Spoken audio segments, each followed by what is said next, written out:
Yeah. Mm. Oh, geez. Yeah, as we get older, we change and things change and we have to adjust. That's for That's for sure. sure. That's But for I sure. made that adjustment a long, long time ago. I worked at a place and I would have two or three Cokes a day. Mm. Um, during Monday through Friday. But then on the weekends, I really didn't have as much because there was a Coke machine right there at work and everything. And I would get these massive headaches on Saturday, Sunday, and couldn't understand it until somebody explained to me what it would probably was. So, Yeah. Yeah, absolutely. Well, I'm glad you kicked the habit. I aspire to do that one of these days. okay. Well, I want to welcome everyone. It's that time. We'll get started here. I know that there'll be some that are still trickling in, and um, but again, just welcome everyone and to the Kanawha Community Reentry Council. We meet on the second Wednesday of every month, and we've been doing so for actually this month, June, represents 8 years. Um, when we started in June of 2016. And I'm not going to go into a lot of the introductions because I know that there's a great interest in what we're about to discuss, um, and so I do want to allow for um, Autumn McGraw, who's with us this morning from the West Virginia Alliance of Recovery Residences, and we're going to speak to the Senate Bill 475, which passed as we talked about last month when we had our legislative update, um, that created some issues in the implementation of that, and we'll get into that a little bit further. And so, uh, Autumn is going to kind of go through a presentation that as just her way of explaining some things. Um, I don't know if we have anyone present from DCR. I had asked somebody to be, if they could. They said that they would check. I think it would be important for them. Is there anyone here by chance that's from the DCR?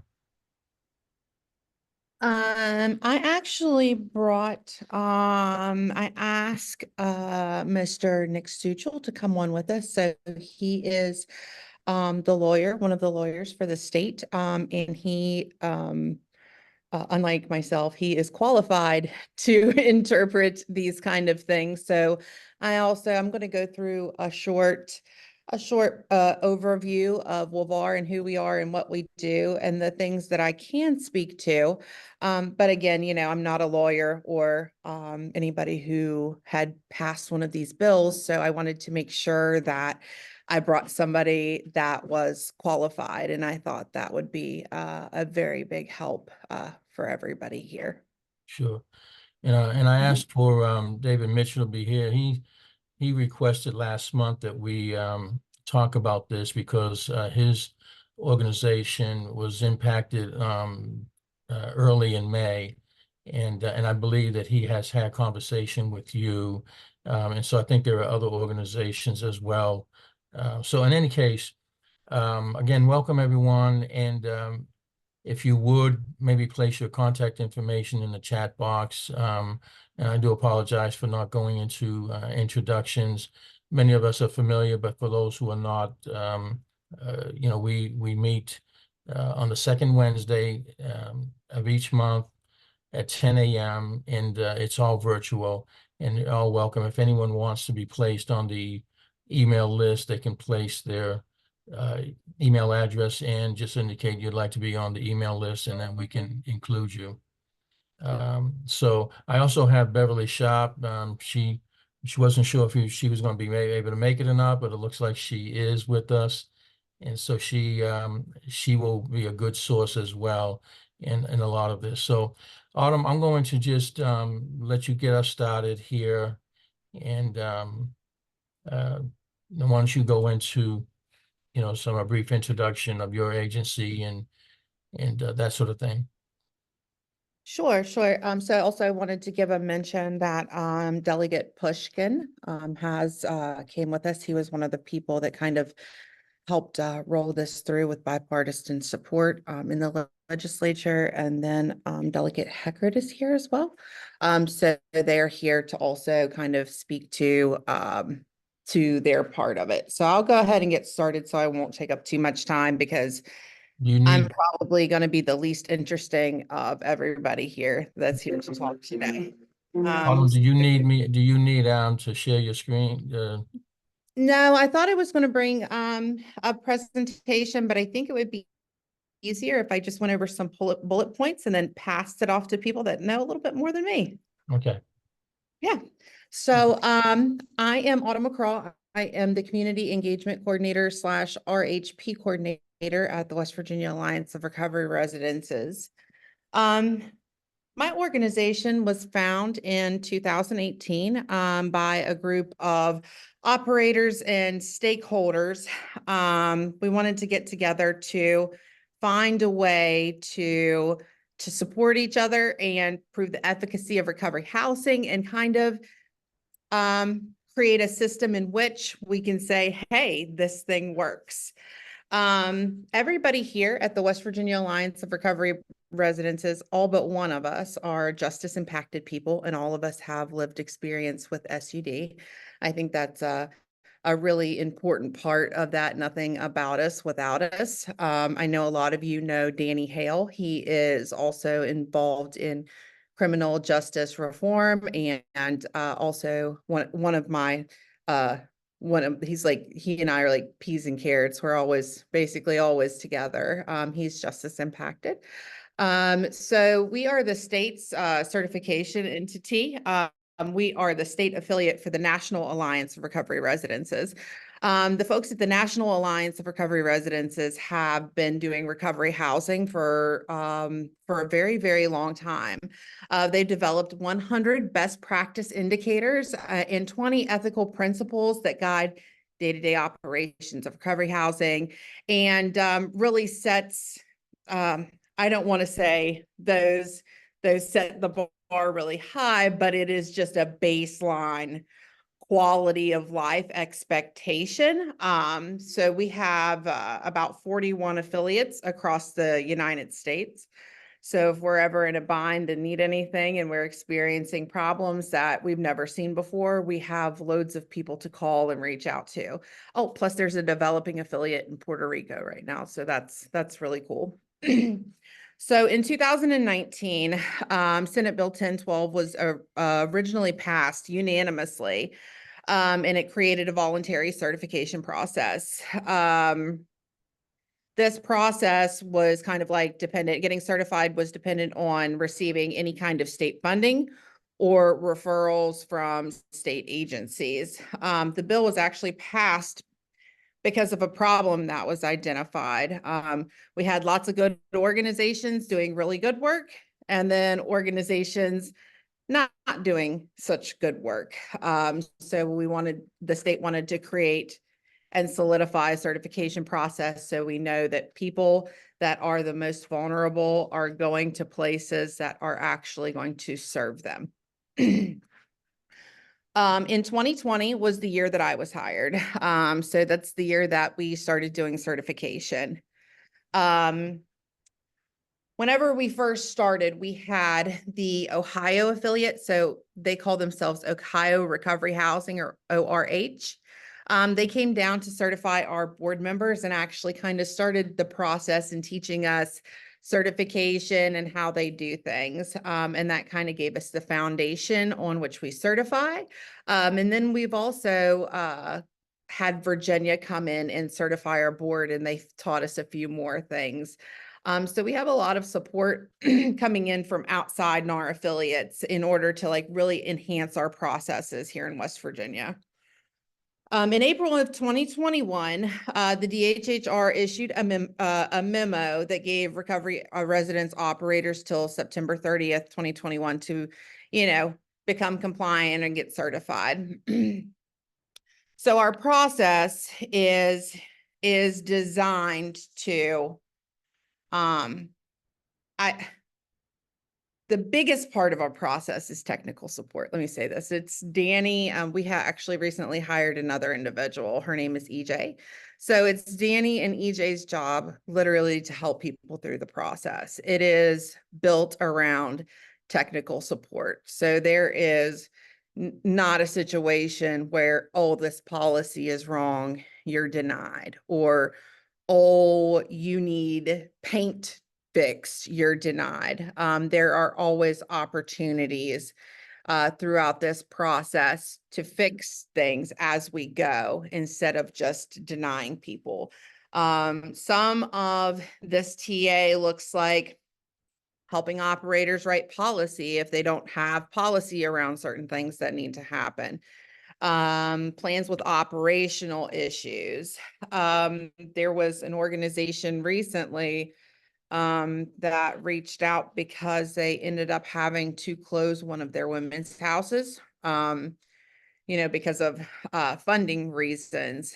And they were going to turn that into a men's step down house because it would have been less of an operational and financial burden on them to do that. So we were able to step in and help those individuals find placement, the folks that were living in the house. So we were able to really come and support people. Danny and I also like to go above and beyond if anybody ever needs any help. We've actually drove out to the middle of nowhere to pick people up from houses to take them to places that would have a little better care for them. So when it comes to certification, we apply honesty, open-mindedness, and willingness. So if anybody is on this call that's in recovery, that is the how of recovery: honesty, open-mindedness, and willingness.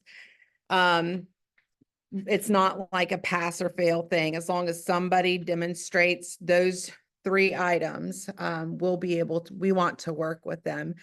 No matter how long it takes. We've had organizations that were in our process for a year and a half because they, weren't quite ready yet, but we continued to work with them until a decision had to be made.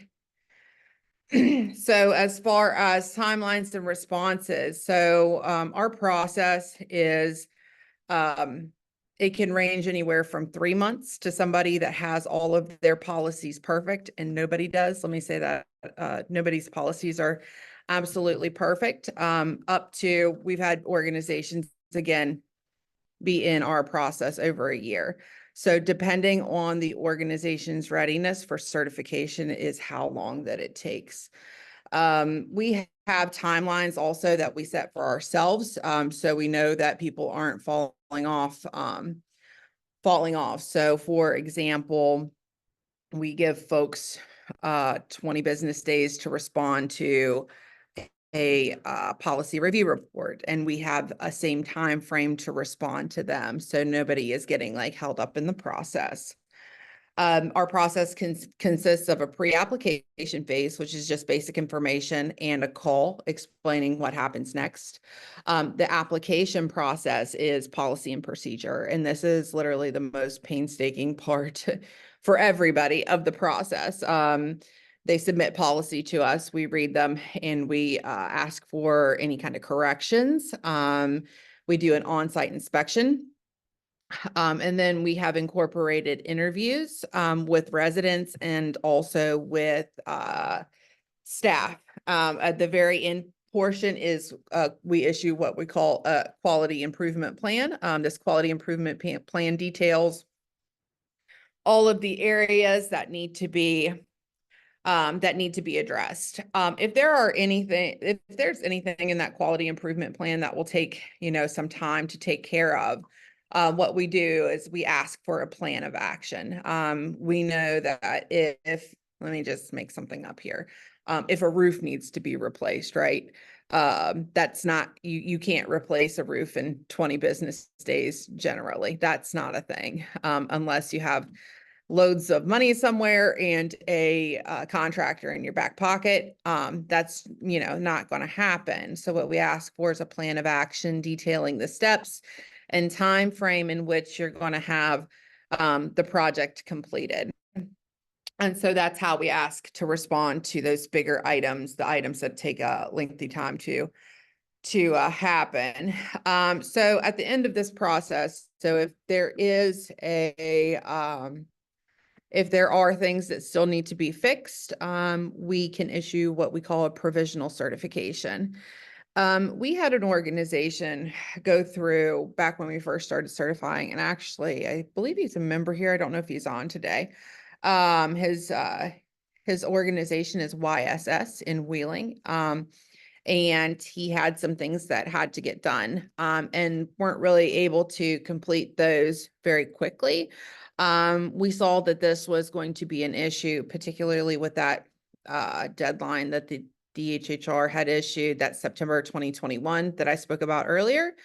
So what happened was our executive director got with our board, and we talked about creating a provisional process, so people can get certified and not have to just be held up and wait while, big items are addressed.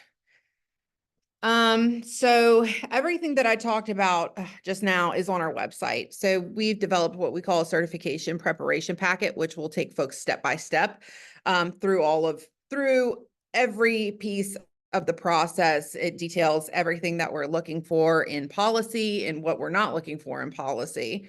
It talks about our time frames. We also do all kinds of cool stuff. So I want to talk about some of the cool things that we do. So we're looking at doing 2-year extensions for our folks that have been certified for, for an extended period of time that we haven't had a bunch of grievances on. So that's like one really cool initiative that we're working on. We've created extensions. We understand that things happen. And for a 1-year certification, anything could happen, literally. So we've created a process in which we could grant organizations up anywhere between 3. We haven't given any 9 months extensions like that. That's not something that we typically lead into, but we like to say 2 90-day extensions. So so that's kind of like a way to give folks some wiggle room, because I know certification is still new. So we understand that we're asking folks to do stuff that may not have a budget. So we have sought HUD funding for renovation and repairs for folks. And I believe the DHHR still might have some money out there. I don't know when the next announcement of funding will be for those renovations and repairs, but we wanted to make sure folks had the finances that they needed to make the changes. Okay, so I wanted to talk about, let's see here. I bounced around. I made it some bullet points and I'm bouncing around. So let me make sure I didn't miss anything. Oh, so let's go ahead and talk about grievances. So another layer to our organization is we do grievances. We have processed over 200 grievances since we have started, since 2020.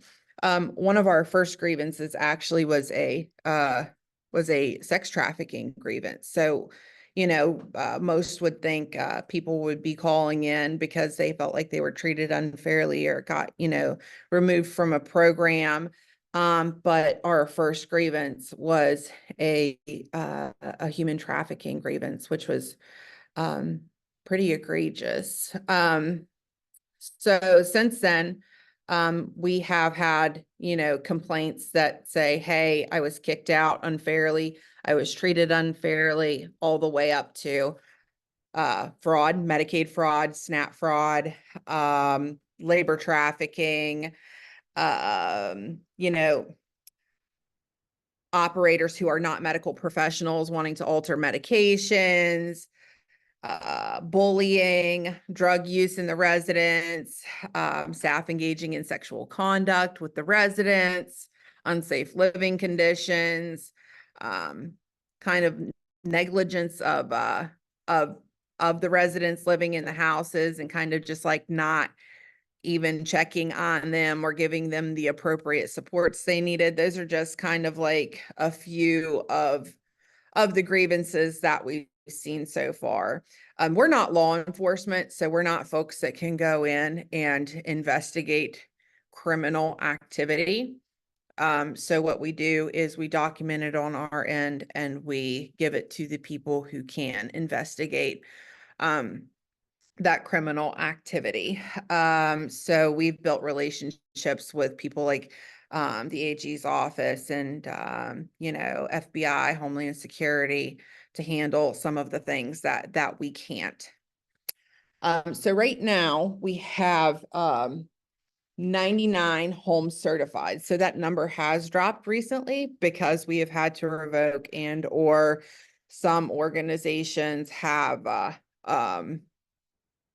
their certification has lapsed. So in total, that is 36 different organizations that have 99 locations. So those locations can be as small as a 3-bedroom single family home, up to a recovery point, which, is like 100+ bed facilities. All of our organizations that have been revoked at one time are eligible to reapply as of today. So all but one. So we're really excited to get them back in the process. Over our whole career of certifying, we've had 72 organizations apply for certification. Out of those 72 that have applied, that is 36 that are actually certified. 4 of those organizations we found are treatment and they don't qualify for our certification because we don't certify treatment providers. So if a place is a inpatient licensed by OFLAC as an inpatient treatment facility, so that is a 3.5, 3.1 level of care, we do not certify those organizations as of right now. So we really look at the social model of recovery, not the treatment model of recovery. So if you guys, just to kind of give that in a nutshell, social model of recovery is like, one person with lived experience and is in recovery from SUD helping another person who is, trying to find recovery from SUD. That's the social model of recovery. Treatment model of recovery is dictated by clinicians. They have licenses, they have therapists, they have counselors. That is more of the treatment model of recovery. So we've had 16 denied, 16 organizations total denied. Like I said, all but one of those organizations are able to reapply. So we have 16 other organizations right now that are currently in our process seeking certification. So we're excited to get them through. Danny and EJ are working tirelessly on those folks to get them finished and through the process so we can have more beds. Let's see. I wanted to talk about one of my favorite initiatives right now, and I don't want to talk too much longer because I do want to be able to give some space. So some of our initiatives right now that we have going on is HUD funding. So we have developed basically like an indigent bed fee kind of system for folks. So for folks coming out of jails and prisons that don't have money, that financial piece could be a barrier to get them into recovery housing, we are able to pay on their behalf. So that is really cool. So we're calling it the an RHP project. So I've been coordinating that project since launch. And even just last just last month alone, we've provided over 1,400 safe and secure nights for people that otherwise may have not been able to get into recovery housing because of the financial barrier. So that is just a really cool initiative. The month before that, it was over 1,400. And then 3 months before that, it was about 1,000. But those 3 months were the first months that it was getting rolled out. We've implemented a data collection system, and this data collection system is evidence-based. We do a lot of advocacy. So we are going to take that data and take it to the legislature next year and show the efficacy of recovery housing and why it actually works, and have a consistent measurement for the first time in West Virginia of recovery housing. So I'm really excited to dive into that. We have been doing what we call recovery home environment scales. They were a project by, a bunch of recovery scientists that we have taken for quality improvement measures in the state of here in the state of West Virginia. And our sample size that we have now currently doubles their sample size that they did when they did their initial study with that. Some of the other things that we are working on, I think is really, really, really important, is we are working on a needs assessment. We all know that there is not enough recovery housing in West Virginia. There is just not enough. So we are working on an actual needs assessment. So we'll be looking at folks coming out of jails and prisons, folks that have SUD and actually needs SUD supports. We'll be looking at our treatment centers. We will be looking at our homeless populations. We're going to be looking at our overdose rates. We're going to be looking at where we'll actually be a good place to, to set up a recovery home, because not everywhere is going to be able to support a recovery residence in that fact. So we're really excited to start on that. We're really going to need your guys' help with that. So anybody that is working in, criminal justice reform systems, in, treatment, and we just need everybody to get together so we can get the real metrics of the needs out here. So our HUD funding, I kind of touched on that a little bit.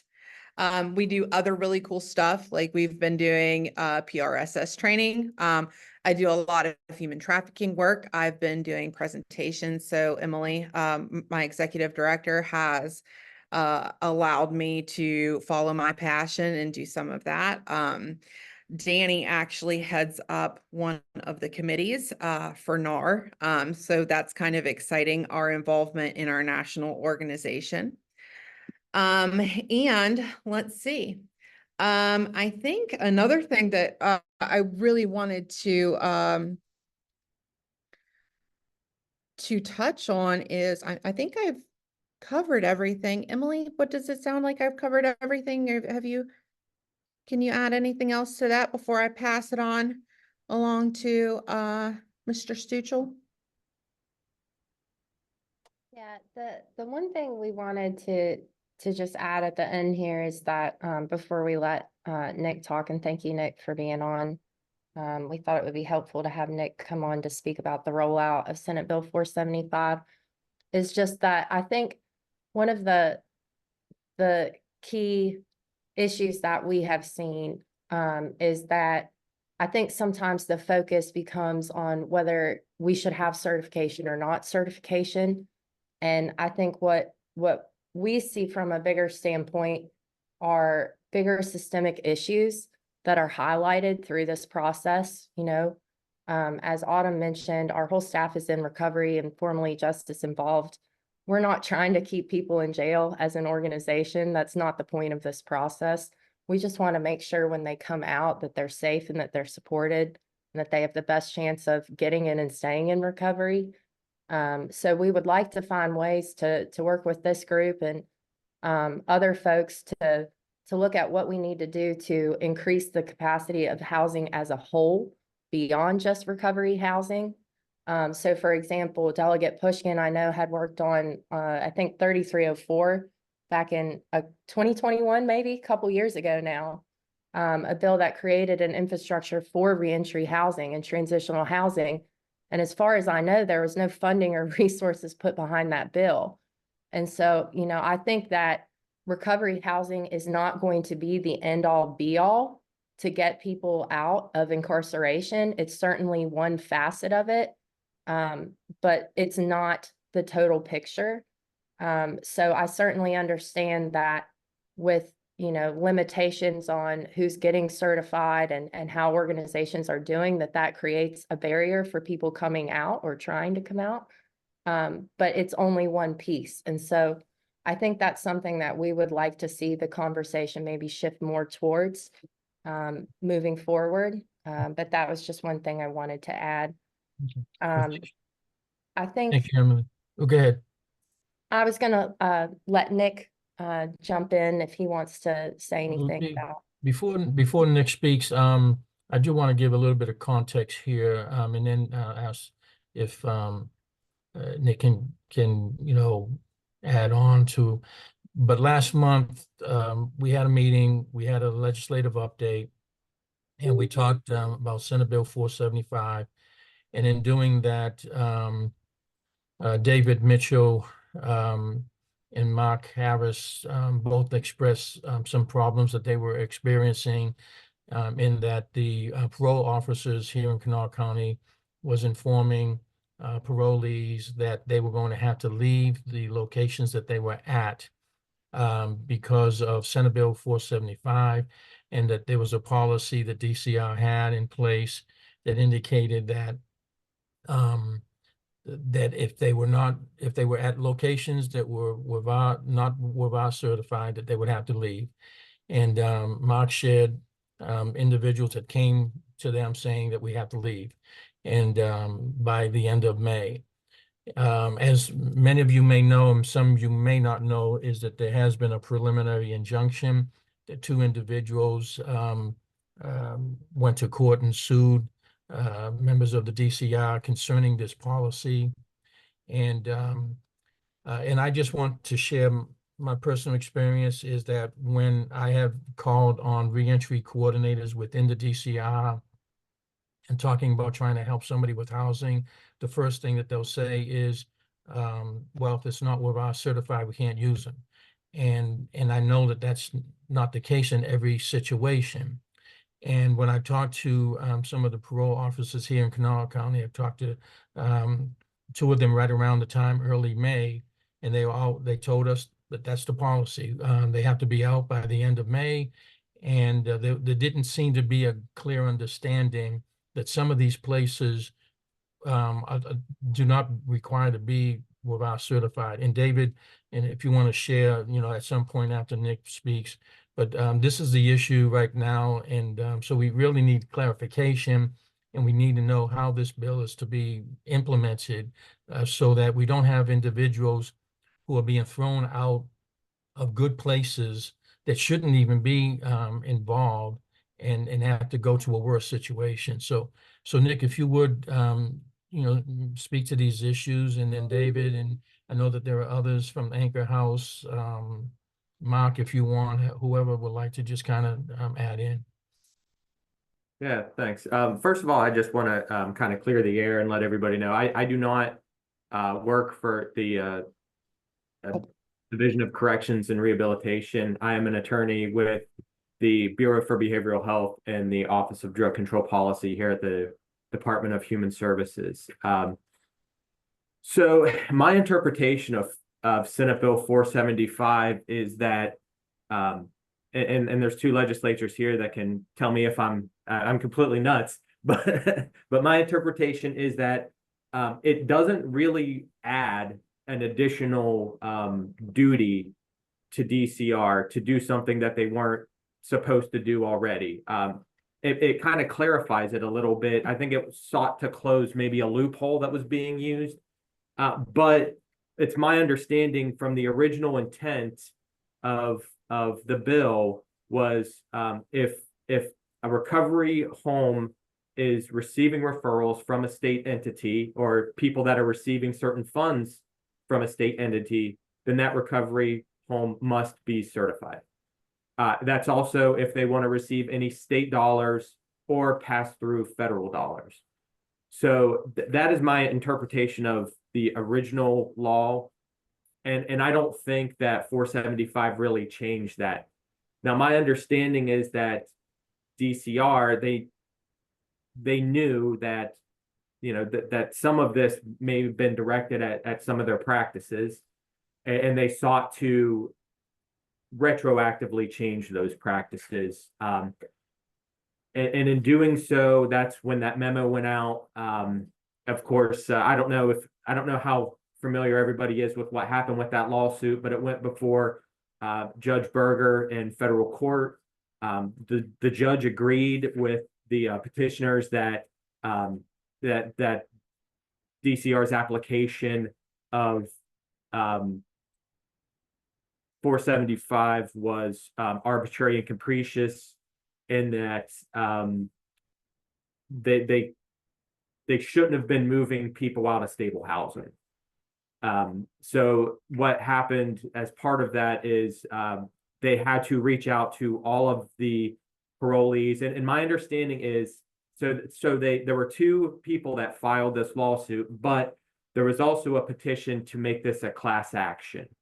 So there's essentially these two people are standing in the shoes of everybody that could possibly be affected by this decision.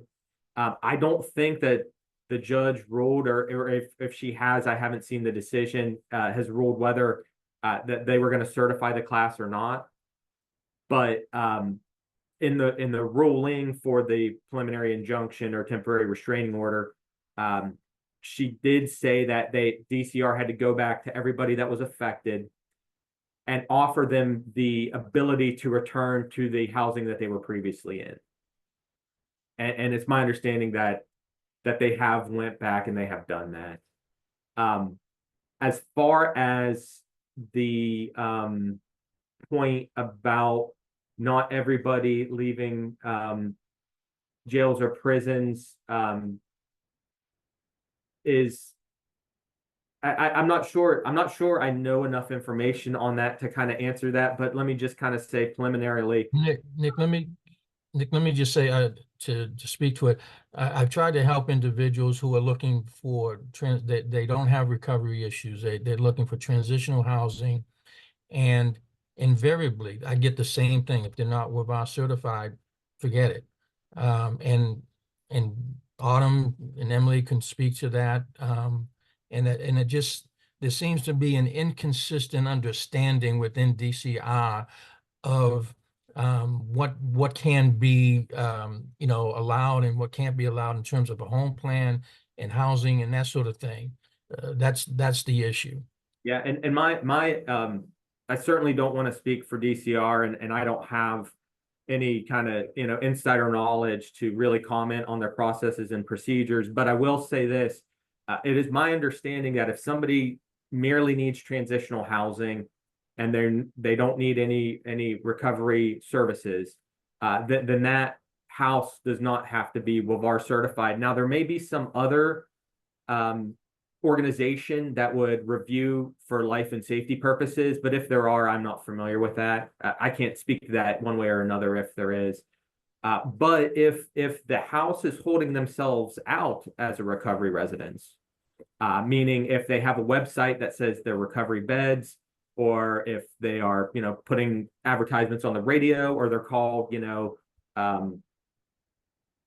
I hate to pick out a name because I feel like if I pick out a fake name, I might actually name a real recovery house. But if it's Nick Stuchel's recovery house, right, then I'm holding myself out as a recovery house. And in order to get those referrals, then I need to be certified. Now, one thing that 475 does do, which I think should put a little bit of sweat on the brow of people that are doing this, is it puts the onus on the recovery residence operators to also say, we cannot take your referral because we are not Wavar certified.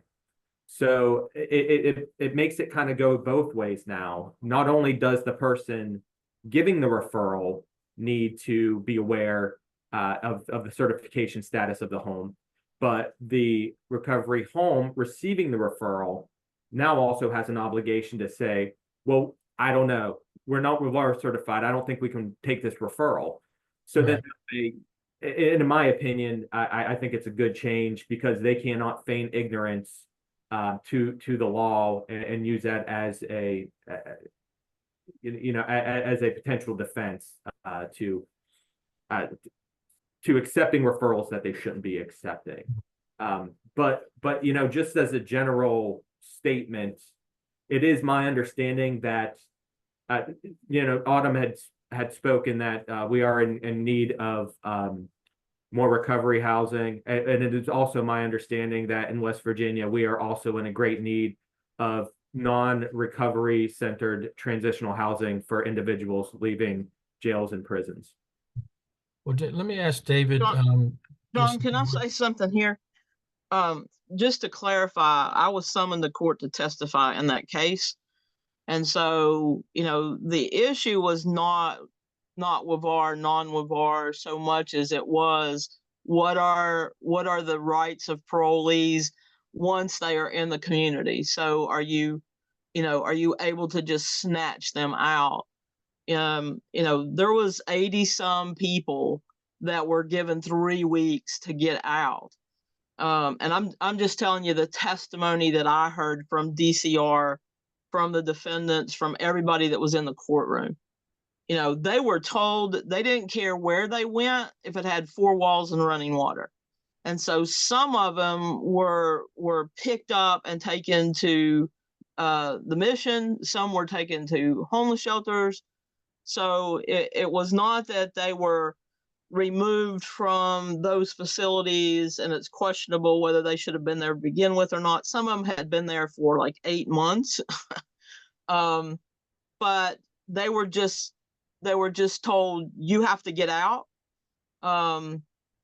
And not a lot of assistance was provided. I mean, we got inundated all of a sudden with phone calls. Hey, can you help us? Can you help us? Can you help us? And we did what we could to help people. But it was more of an issue about what are the rights of somebody once they're paroled to the community. Can you just snatch them up and do? And in some instances, and again, this is what the testimony was, in some instances, parole officers were threatened with their job that if you don't get them out, you're going to get a misdemeanor, you're going to get a fine, and then you can't work here anymore. And so it was just there was nothing that I'm aware of, and I'm glad that there's legislators on here. There was nothing in that bill that said that it was retroactive or that there was any implementation period. It was just their interpretation of 475 that, oh, we have to have this done before this bill becomes effective, even though they had officially approved those placements prior to 475. And so the issue, and I know there's been a lot of, there was media and there's been some misunderstanding about, what was going on. But, I absolutely agree that there needs to be a certification process. Absolutely. It was just the way that group of people were treated. And just a side note is the people that were in those facilities were primarily people that had a serious history of violence or sex offender that could not go into WVAR certified houses because there's not houses currently that will accept sex offenders or people that have a serious history of violence. And so those are the ones that found themselves, asking, can I go here? DCR was approving them. They were going there. And then this happened. But, to be told that all you need is 4 walls and running water is not necessarily better conditions than a non-WVAR certified house. And so, that's primarily what the testimony was based on. And just really quick about 3304, because as Mike knows, I was involved in writing, helping to write that bill.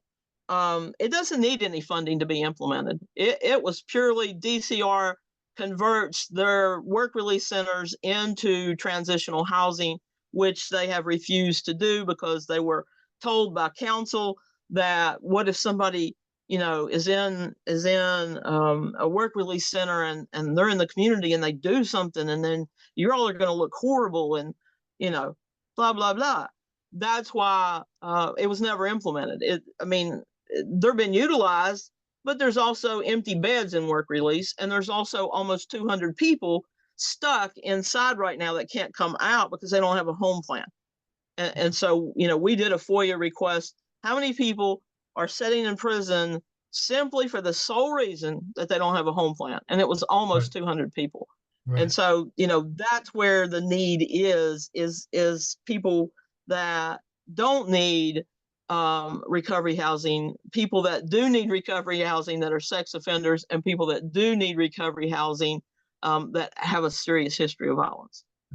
I want to give David Mitchell and or Mark Harris opportunity to kind of share their experience when this all hit in early May. Dave or Mark, would you care to share?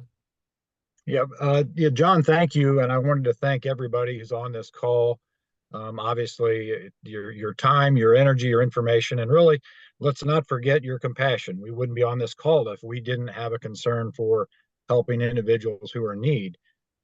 So I wanted to give a point of reference just for everybody. The Liberty Center, which Mark Harris is the program manager, is part of Peak Living Services. And we have a fantastic history of, there's 4 beds and 2 houses of working as a transitional home for individuals coming out of state incarceration. And our history has shown with our program, we have a 98% success rate of individuals getting back on their feet. And Mark can maybe tell you more about the program itself. So we have this history where we're going by. The second point of reference, I wanted to just let everyone know on the call that we did meet with Autumn and her team, and you know, we can't thank them enough for educating us a little bit more about WVAR. They went through a tour of Liberty Center. And, you know, through this discussion with them, we found out there were just some minor things, even on the brochure that we changed. I think Autumn can attest to that. So we learned a lot about it. So the point of reference is we've had a fantastic history at Liberty Center. We've talked with WVAR. They've been very helpful in giving some information input about it. What we saw as a concern, 3 concerns, is the initial wave that stabilized individuals at the Liberty Center were going to be asked to be removed from that, which caused a lot of panic. Secondly, we did see kind of the spigot closed off as far as referrals. Basically, people were saying, nope, we can't send anybody your way anymore. That's it, if you're not certified. And so individuals at the Liberty Center can be there anywhere from 6 months to a year. We knew we were full at the time, but unless something was clarified, that would change. So finally, the third point was just that criteria. As a transitional house, we wanted to make sure we understood what Senate Bill 475 was saying, the impact it had on us. Just we were not a sober living home; we were a transitional, living house and opportunity. So that's what I'm hoping from this call, that we get some clarification on. I know that in talking to Autumn, after they looked at our facility and our program, it was determined that, a certification was not needed. So we really appreciate working with them, but I just think there's some clarity that's needed as far as, who would be impacted and who would not be. And that's what I was hoping to gain from this, John. Right. And I want to recognize Mike Pushing, but if Mark, do you have anything?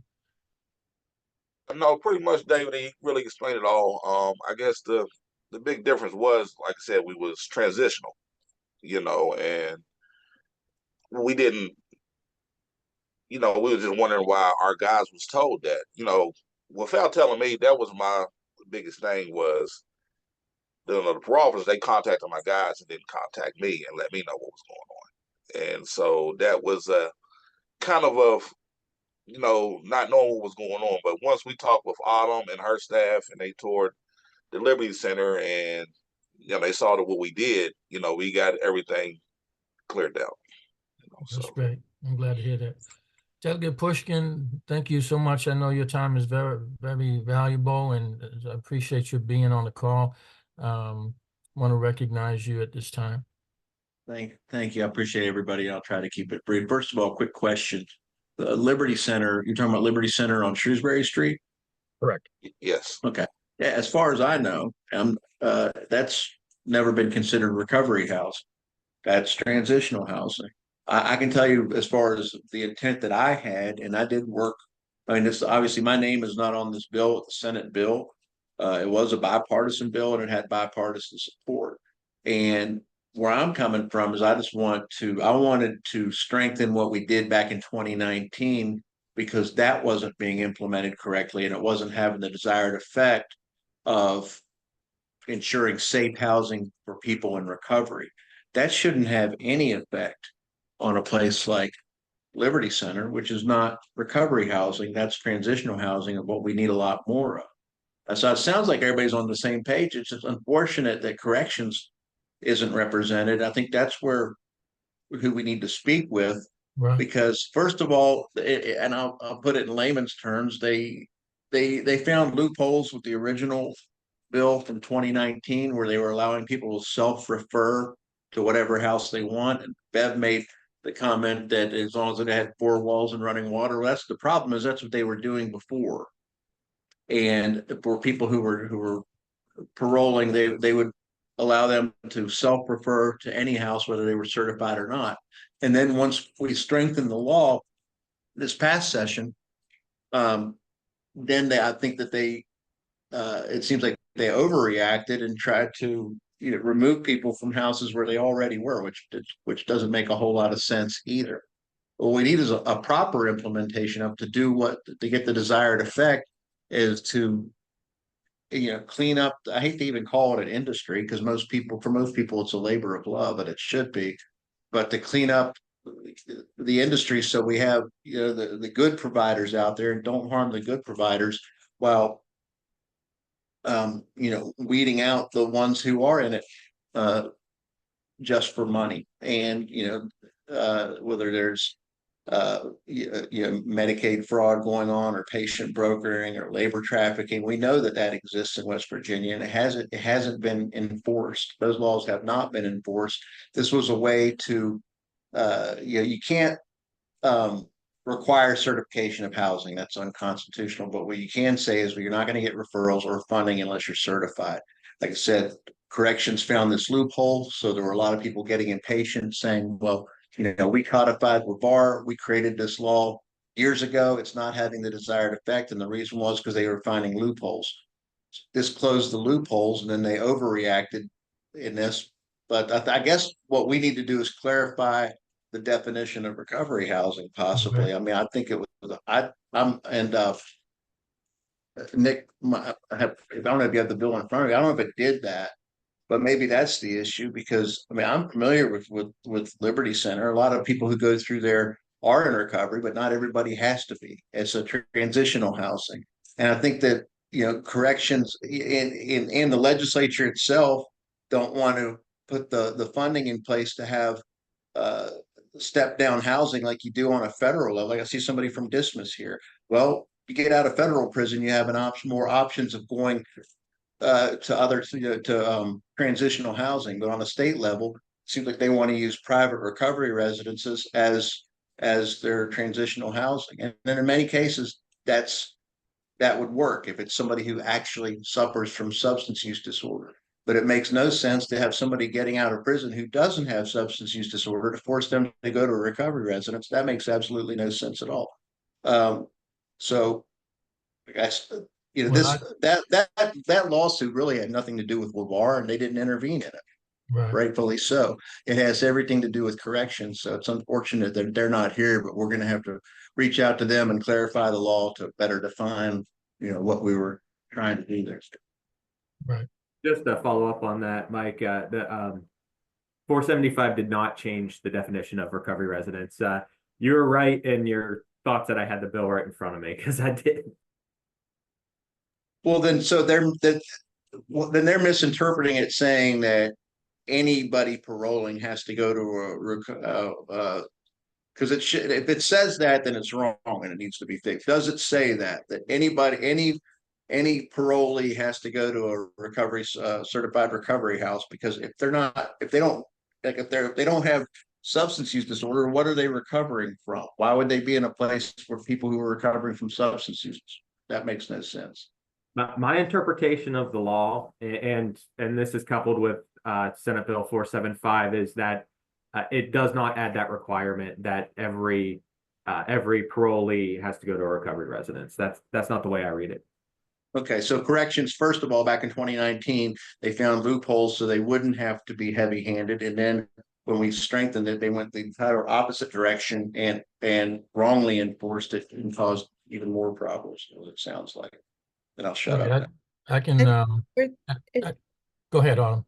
I think it's worth noting too, I think there was a city in West Virginia that was filing a lawsuit again, because of those referrals and stuff. And I think another part of this yanking people out could have been stemmed from that. I'm just speculating at this point, but if you're getting hit with a lawsuit saying you're doing something you're not supposed to be doing, you're really probably, anyway, in my mind, it would be like, that would be why that they were pulling people out so quickly. I wanted to add to, so I know this is a part of a discussion I had when I reached out to Reverend Sylvia, is that, part of the information that was going on about 475 is people that were parolees that weren't living in WVAR certified houses wouldn't be able to get SNAP benefits or Medicaid. I just wanted to clarify that's not a thing either. If somebody is living in a place that is not WVAR certified, that does not affect an individual's ability to get their own SNAP benefits and get their own Medicaid. I wanted to really, really stress that too. The Right. one, if I might add, the one caveat there is the distinction that was addressed in the legislation is that the organization that is uncertified cannot take the resident SNAP cards. That's the issue is, Right. if they do, but the way I read it is that if the person is receiving any type of state assistance and they're in that facility, and I'm assuming that the facility is receiving money, those monies, and then that agency is could be sanctioned or misdemeanor and fined and that sort of thing. It doesn't stop the money from going to the recipient, but if the organization is therefore receiving it then that becomes a problem for the provider. And I can share from one experience that I helped an individual who came out of prison, and we got him into a recovery home, but he did not need recovery treatment. And DCI, released him in there. And I can remember talking to him. He said, if I keep going to these meetings, I'm going to become an addict. That was, but that was the only housing that was, it was just no transitional housing out there. This individual needed to get out. And so this was a few years ago, and DCI let him go out because there was no other place. And, but he had to follow the rules when he was in there. And he said, if I keep going to these meetings, I'm going to become an addict. That's the way, and he ended up leaving. I don't know where he's at now, but that's, that's really the issue here. And like I said, I think there just needs, and I think Delegate Pushkin is right, there needs to be a clear understanding of what housing is not a part of the WVAR certification process. That therefore, if I call or someone from REACH calls and talks to a prison reentry coordinator and says, hey, we have a place here and so forth and so on, that those individuals know, okay, yes, we can send that person there. But like I said, my experience has been over the last several months, well, it's not WVAR certified, we can't send them there. Some of them will, but as of May, that's now the tagline. If it's not WVAR certified, we can't send them there, and they don't even know what type of housing it is that I'm referring them to. John, if I could say one more thing there. Oftentimes when people are paroled, we see people that have been incarcerated for a number of years, that maybe when they got arrested and came into the system and they went through the LSCMI, they may have said, yes, I drink, or yes, I smoke marijuana. And then 20 years later, when they get released, they tag a condition of they have to go to a recovery program to be paroled, and the recovery program says, well, we're not going to take you, you don't have a substance use disorder. And so they're caught in this catch-22, and I've tried to have discussions with DCR and parole about that, because they're tagging these conditions on the people that truly don't need it, and the people that do need it can't access beds because they're taken up with people that don't need it. So I think a lot of the issue is DCR, and maybe, I don't know, because I'm not fully knowledgeable of the legislative process, but when rules language is written, maybe in the rules language you could address specifically who it applies to and who it doesn't apply to, because they had the opportunity for people that don't need recovery housing to go through those work release centers and use them as transitional centers for people to be able to get employment and get housing and all that, but they're just not doing it. And so I think that's a lot of the clog in the system, is there's so many people coming out with that condition that they don't need that condition tagged on them. Right. I will say this: I believe they do have a list now that's updated. Because I went there the Friday before last, and I talked to the parole officer, and I also talked to a case manager at Charleston Correctional over there. And when I went to go talk with her, the gentleman from Charleston Correctional said that he had a guy for me who I've been waiting on, which was denied. He was denied the first time because we wasn't on one of our lists. So when I went to go talk to her again, she said, well, there's no problem. I'll sign off on the date because you guys are back on the list. He's good to go for you guys now. So I believe it is an updated list of something that they have at DOC, but I'm not for sure. Okay. Well, I did ask someone from DCR if they could be present. My understanding is that if it is dealing with any type of legislation, if the reentry council meeting is involving legislation that could appear as though they may be advocating for something, then they're not going to be present. And that's what I've been told.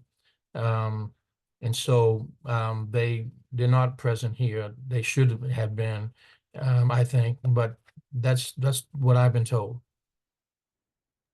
So I've been in contact with Danica and a few of the other lead parole officers from DCR, and what I've done, and kind of David was kind of the first instance of this. I got in contact with David and reach out, and we kind of worked together, and seeing that he they indeed were not recovery residents over at Peak Living Services. They've been that facility has been operating as it's been for a very long time.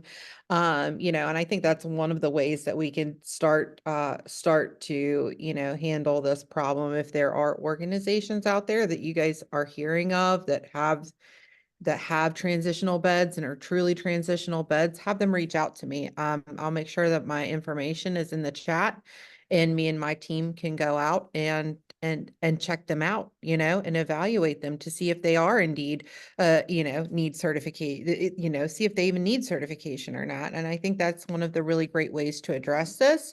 And one of the ways that we could really start working together as a team, to support people that we actually care about, is to do that, have Right. them call me. Right. And I'm probably more available than I should be. But I really want to be available for people when they need me. So I'll make sure that my information is in the chat, so those conversations can be had. And And I just wanted to reiterate that as well, that anytime we were getting information we were receiving, you're elevated a little bit, your blood pressure goes up, you're trying to find answers.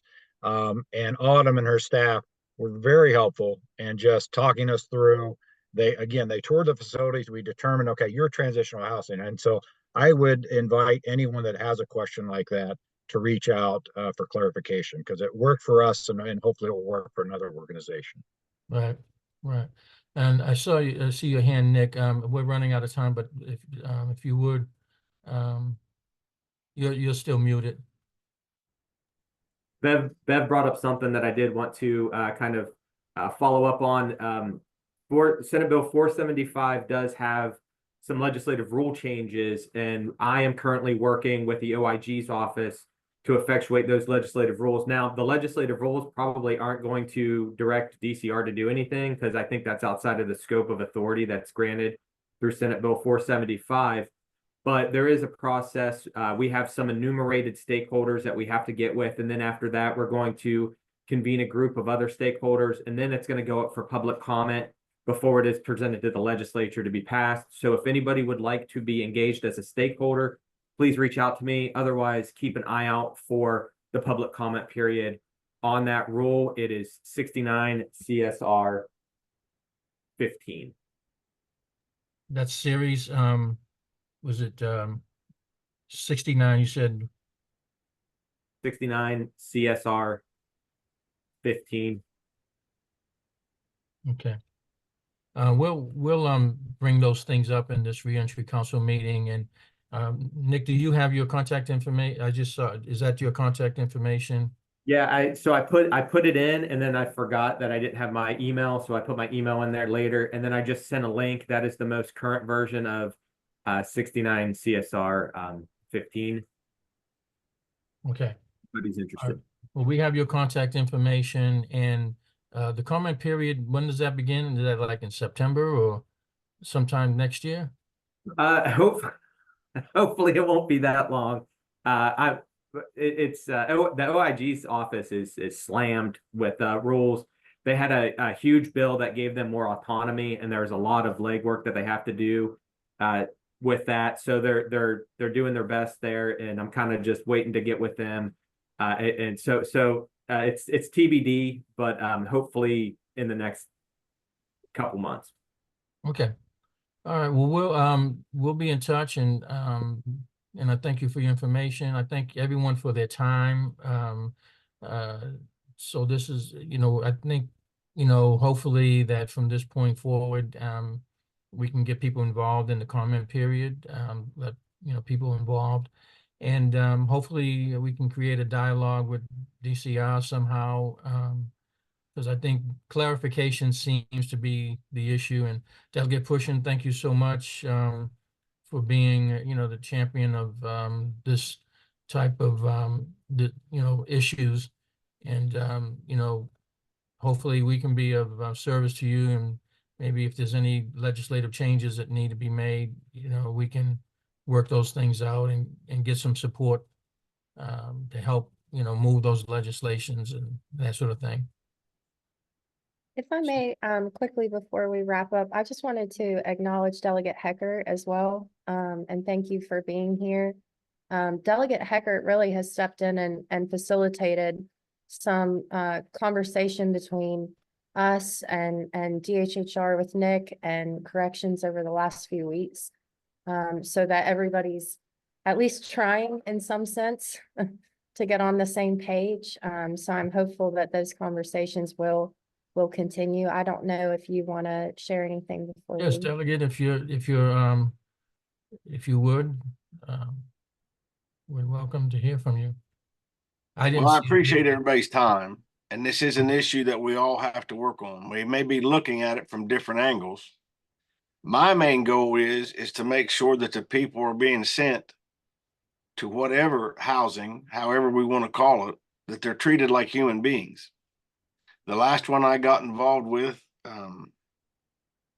when you get a complaint from one of them facilities, I would recommend reaching out to the local law enforcement, the local health department, to make sure that those facilities are doing what they should be doing as far as treating the people, whether they be criminals, whether they be addicts, whether they be someone that lost their way and trying to find their way back to society, that they're being treated humanely and not put in a situation where it's a barracks type situation to where a 4-bedroom house is being used with a garage for 30 to 45 people, therefore causing an issue with the sanitation running out into a stream, which causes a lot of problems. Now, not to take away from what's going on, or who's right, who's wrong,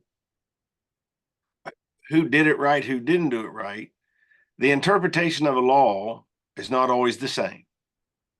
I don't think anybody's done anything in malice. Everybody's trying to follow the law and bring everything up to speed and do the right thing. But my goal is to make sure that everybody is treated fairly.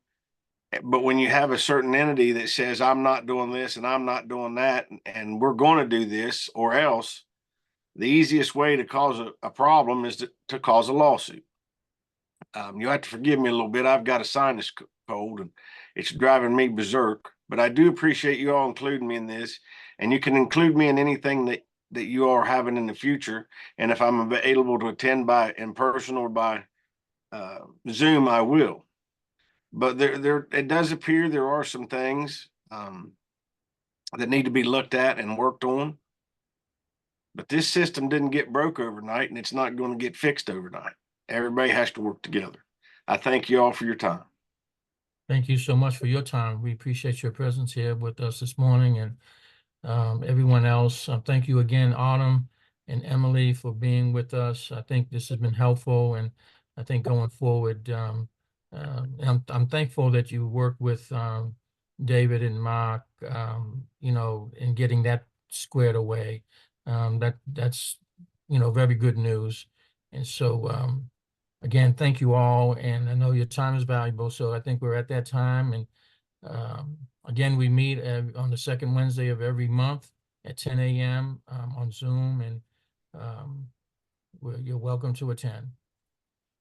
Tricia, we good? We are good. Just a reminder that the West Virginia Restorative Justice Summit is this weekend, so we'll hope to see a bunch of you in Buchanan. We'll be there. Yeah. Well, Thanks for everyone, having us. have a great day. Until we meet again, we'll see you. Thank you all.